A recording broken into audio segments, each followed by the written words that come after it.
안녕하세요. 미디어 듣는 가족 여러분. 오늘도 하나님의 그 은혜의 단비가 여러분들 영혼에 내리길 간절히 기도합니다. 우리 사도신경 하심으로 7월 30일 금요일 새벽 예배를 시작하도록 하겠습니다. 전능하사 천지를 만드신 하나님 아버지를 내가 믿사오며 그 외아들 우리 주 예수 그리스도를 믿사오니 이는 성령으로 잉태하사 동정녀 마리아에게 나시고 본디오 빌라도에게 고난을 받으사 십자가에 못 박혀 죽으시고 장사한 지 사흘 만에 죽은 자 가운데서 다시 살아나시며 하늘에 오르사 전능하신 하나님 우편에 앉아 계시다가 저희로서 산 자와 죽은 자를 심판하러 오시리라.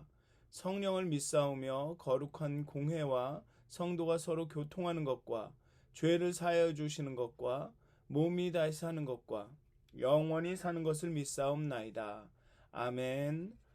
찬송가 310장 함께 찬양하시겠습니다. 통합으로는 410장입니다. 찬송가 310장 다 같이 찬양하시겠습니다. 찬송가 310장입니다. 아 하나님의 은혜로.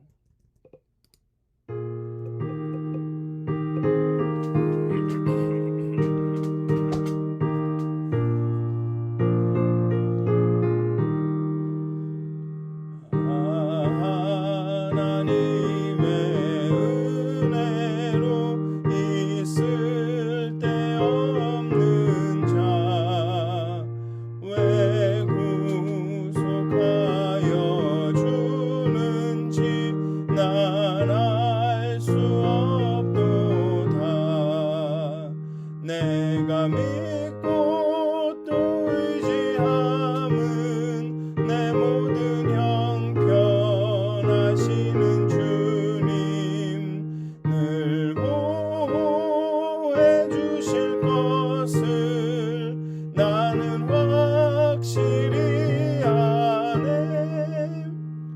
왜 내게 굳센 믿음과 또 복음 주셔서 내 맘이 항상 편한지 난 알 수 없도다. 내가 믿고 또 의지함은 내 모든 형편하시는 주님 늘 보호해 주실 것을 나는 확실히 아네. 왜 내게 성령 주셔서 내 마음 감동해 주 예수 믿게 하는지 난 알 수 없도다. 내가 믿고 또 의지함은 내 모든 형편하시는 주님 늘 보호해 주실 것을 나는 확실히 아네. 주 언제 강림하실지 혹밤에 혹낮에 또 주님 만날 그곳도 난 알 수 없도다.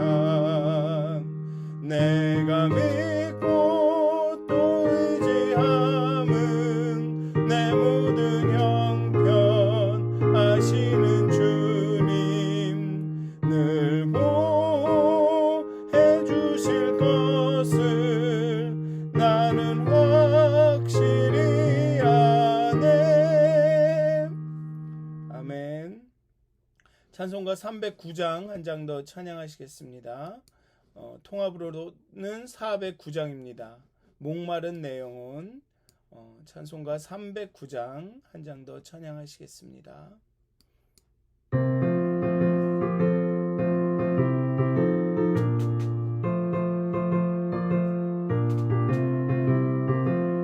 목마른 내 영혼 주가 이미 허락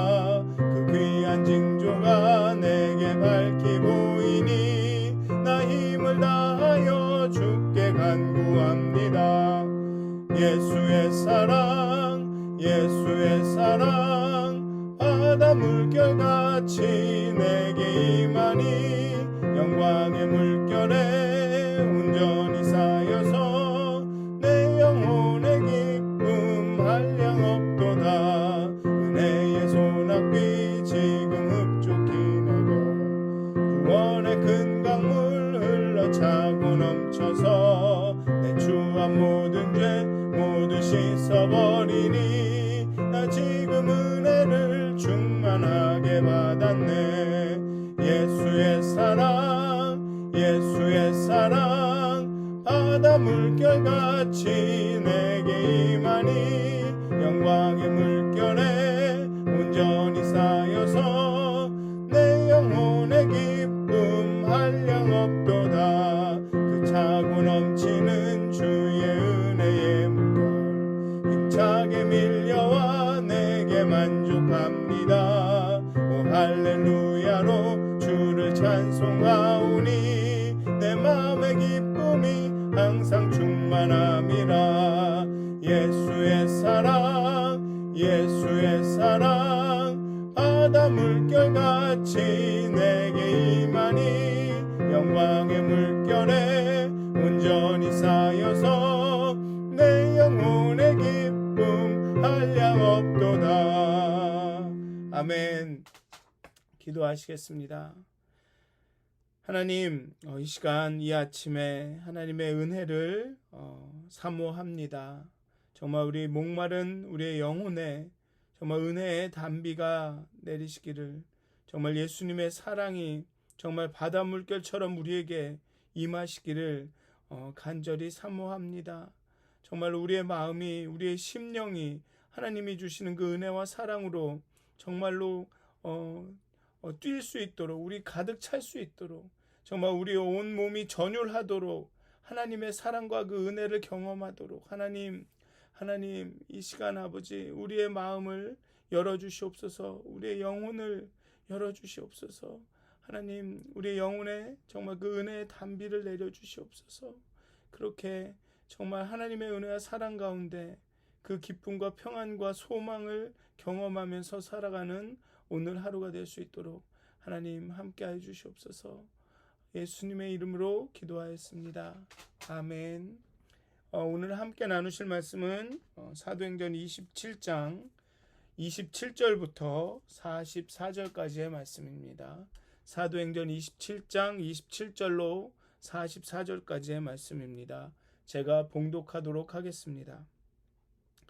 10나흘째 되는 날 밤에 우리가 아드리아 바다에서 이리저리 쫓겨가다가 자정쯤 되어 사공들이 어느 육지에 가까워지는 줄 짐작하고 물을 재어보니 20길이 되고 조금 가다가 다시 되니 15길이라. 암초에 걸릴까 하여 고물로 넷을 내리고 날이 새기를 고대하니라. 사공들이 도망하고자 하여 이 물에서 닻을 내리는 채하고 거룻배를 바다에 내려놓거늘 바울이 백부장과 군인들에게 이르되 이 사람들이 배에 있지 아니하면 너희가 구원을 얻지 못하리라 하니 이에 군인들이 거룻줄을 끊어 떼어 버리니라. 날이 새어가매 바울이 여러 사람에게 음식 먹기를 권하여 이르되 너희가 기다리며 먹지 못하고 줄인 지가 오늘까지 10나흘인즉 음식 먹기를 권하노니 이것이 너희의 구원을 위하는 것이요 너희 중 머리카락 하나도 잃을 자가 없으리라 하고 떡을 가져다가 모든 사람 앞에서 하나님께 축사하고 떼어 먹기를 시작하매 그들도 다 안심하고 받아 먹으니 배에 있는 우리의 수는 전부 276명이더라.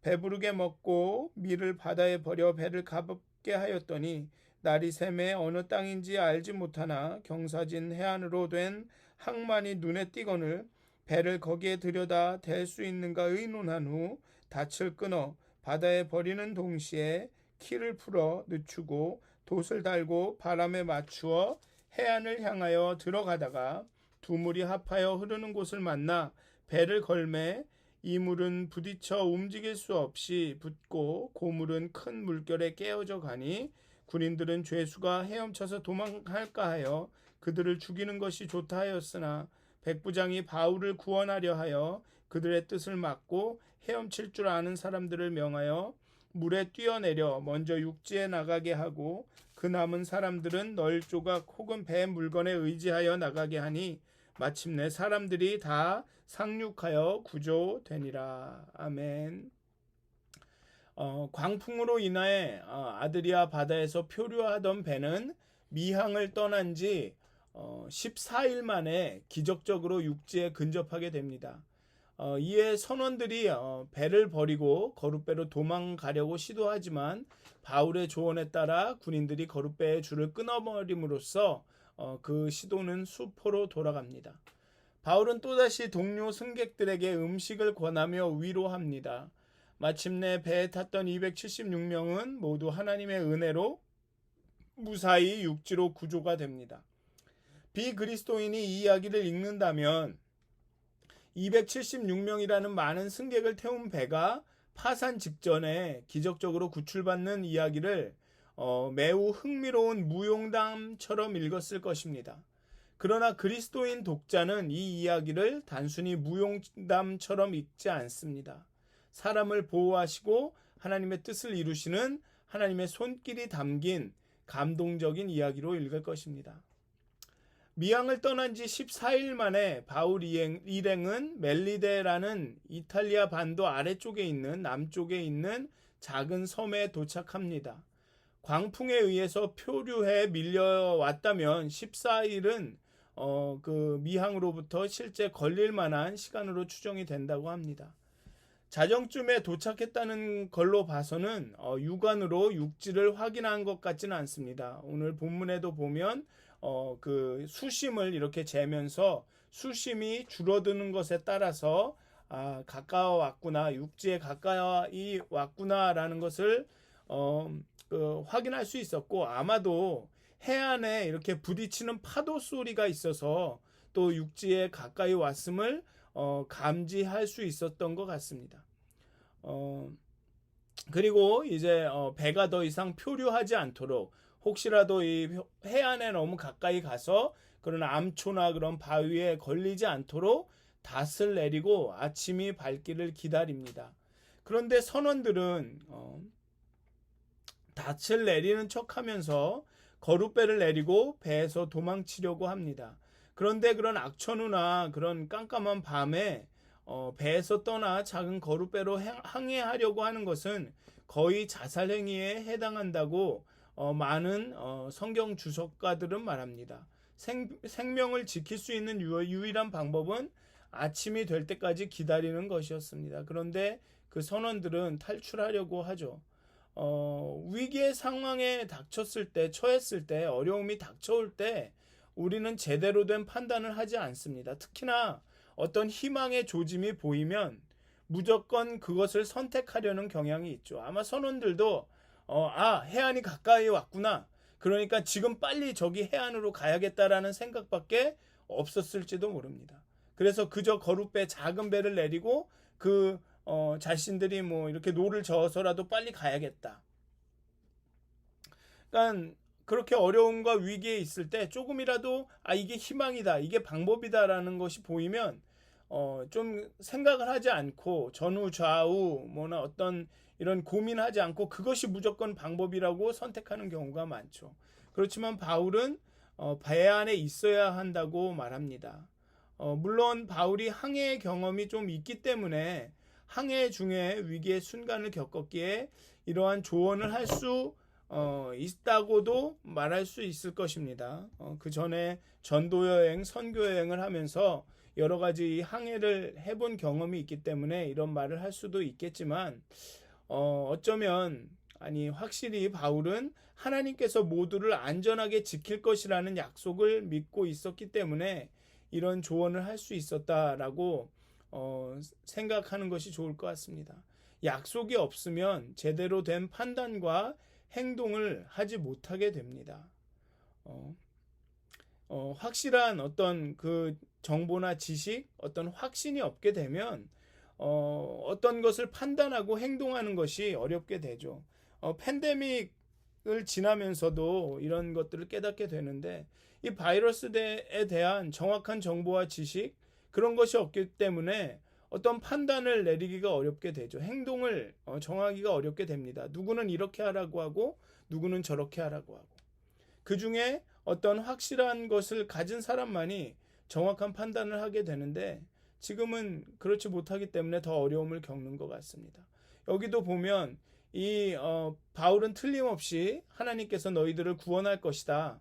머리카락 하나라도 다치지 않을 것이다 라고 얘기를 하였지만 이 선원들은 그 약속을 믿지 못했던 거죠. 듣긴 들었지만 어쨌든 그러다 보니 조금이라도 희망이 생긴 이때 우리가 이것을 놓쳐서는 안 된다. 이 기회를 놓쳐서는 안 된다 하면서 자기의 방법대로 내려서 탈출하려고 했던 거죠. 하지만 바울은 하나님의 그 약속을 굳게 붙들고 있었기 때문에 또 주변의 상황을 판단할 수 있는 그런 경험이 있었기 때문에 이러한 밤에는 항해를 하는 것은 안전한 것이 아니다 라는 그런 지식도 있었기 때문에 그래 약속과 그런 지식과 그런 모든 경험에 근거하여서 지금은 배를 떠날 때가 아니다.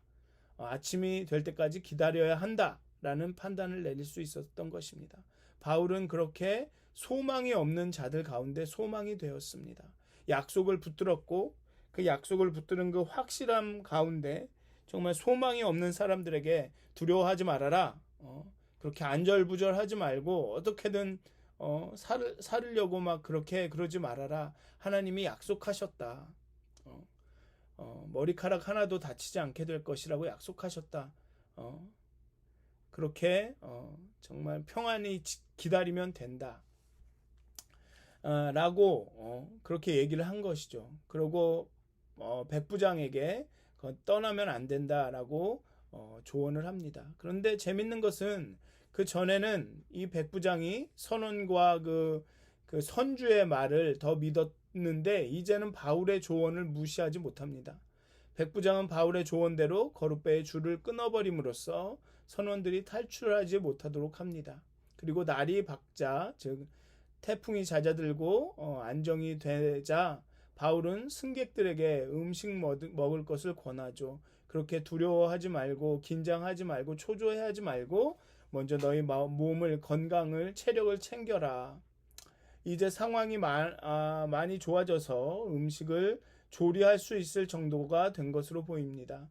바울은 다시 한번 머리카락 하나도 잃을 자가 없으리라며 모든 사람이 생명에 지장 없이 안전하게 구출될 것이라며 그들을 안심시킵니다. 바울은 손수 떡을 떼며 동료들을 격려했습니다. 하나님께 축사하고는 유대인이나 그리스도인들이 식사 전에 일상적으로 했던 어떤 감사 기도의 의미가 있을 그 감사 기도를 의미할 수도 있습니다. 그렇지만 바울이 이 자리에서 누가를 포함한 다른 동료들과 함께 감사하는 마음으로 성찬식을 거행했을 가능성을 배제할 수가 없습니다. 왜냐하면 이게 떡을 뗐다라는 표현은 예수님께서 제자들과 그 성찬을 함께 하셨던 그런 함께 하셨을 때 떡을 뗀 것과 같은 표현이기 때문에 아마 단순히 식사 기도를 했다라고도 볼 수 있지만 아니면 그때 다 같이 함께 성찬식을 했다라고도 생각할 수 있을 것 같습니다. 그리고 유대인이 하나님께 기도하는 데에는 아무런 저항이 없습니다. 이방인들도 그 배에 타고 있었을 텐데 아무도 바울이 하나님께 기도하는 것을 거부하지 않습니다. 바울의 조언과 풍랑 속 죽음의 위험 등을 통해 아마도 일행들은 바울이 섬기는 바울이 믿는 하나님이 참 하나님이구나 라는 인식이 생겼을지도 모르겠습니다. 아마 하나님이 참 소망이시구나. 하나님께서 우리를 안전하게 지키시겠다는 말씀을 바울을 통해 하신 그 말씀을 지키시는구나. 그 하나님이 참 하나님이구나라고 그런 믿음이 조그마한 믿음이 생겼을지도 모르겠습니다. 그렇게 이제 바울과 일행은 안전하게 멜리데 섬에 이제 다음 장에 나오는 멜리데 섬에 도착하게 됩니다.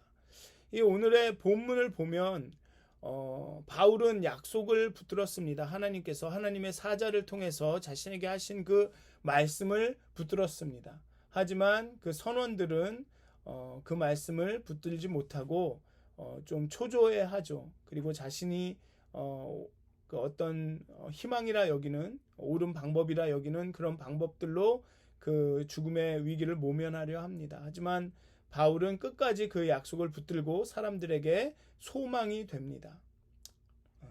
소망이 돼서 끝까지 하나님께서 약속하신 그 약속의 말씀을 하나님께서 우리에게 지키신다, 우리를 안전하게 구하신다라는 확신을, 그런 소망을 일행들에게 줍니다. 그 이방인들도 아마 바울의 그런 말들을 통해서, 바울의 확신을 통해서 하나님이 참 하나님구나라는 인식이 생깁니다. 그래서 오늘도 하루를 열심히 살아가실 텐데요. 여러 가지 위기와 어려움을 겪으실 수도 있고 여러 가지 일들로 마음이 불안하시고 초조하실 수도 있는데, 하나님의 약속, 우리를 떠나지 않으시겠다, 우리를 버리지 않으시겠다, 우리를 지키시겠다라는 하나님의 그 언약을 이루시겠다라는 하나님의 그 말씀을, 약속을 오늘 붙드셨으면 좋겠습니다. 그래서 정말 여러분들이 주변에 정말 소망이 없이 불안해하고 초조해 하시는 분들이 계시다면 그분들에게 여러분들이 소망이 되셨으면 좋겠습니다.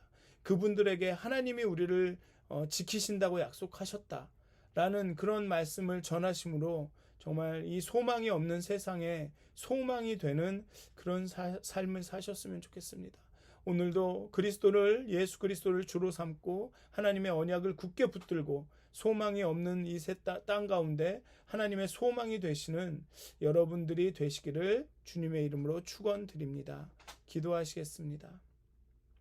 하나님, 바울은 그 풍랑과 어두움과 그 죽음의 위협 가운데 하나님의 약속, 그 언약을 붙들고 담대하게 평안하게 소망 가운데 행했습니다. 정말 소망이 없어 불안해하던 사람들에게 하나님께서 약속을 지키실 것이라며 그들에게 소망이 됐고, 정말 그 하나님이 참 하나님임을 정말 많은 사람들에게 증거하게 되었습니다. 정말 우리가 세상을 살면서 하나님의 언약을 붙든 사람들로서, 그리스도인들로서 하나님의 은혜와 하나님의 사랑을 체험한 자들로서 소망이 없는 세상에 소망이 되게 하시고, 평화가 없는 세상에 평화가 되게 하시고, 사랑이 없는 세상에 하나님의 사랑을 증거하는 거룩한 통로가 될 수 있도록 하나님, 오늘도 우리의 삶을 주관하여 주시고 우리 삶 가운데 은혜를 넘치도록 부어주시고 사랑을 넘치도록 부어주시옵소서. 그렇게 은혜와 사랑이 우리를 통하여 세상으로 흘러넘치게 하여 주시옵소서. 감사합니다. 예수님의 이름으로 기도하였습니다. 아멘. 하늘에 계신 우리 아버지여, 이름이 거룩히 여김을 받으시오며 나라가 임하옵시며 뜻이 하늘에서 이루어진 것 같이 땅에서도 이루어지이다. 오늘 우리에게 일용할 양식을 주옵시고 우리가 우리에게 죄진 자를 사하여 준 것 같이 우리의 죄를 사하여 주옵시고 우리를 시험에 들게 하지 마옵시고 다만 악에서 구하옵소서. 나라와 권세와 영광이 아버지께 영원히 싸움나이다. 아멘. 평안한 하루 되시길 기도합니다.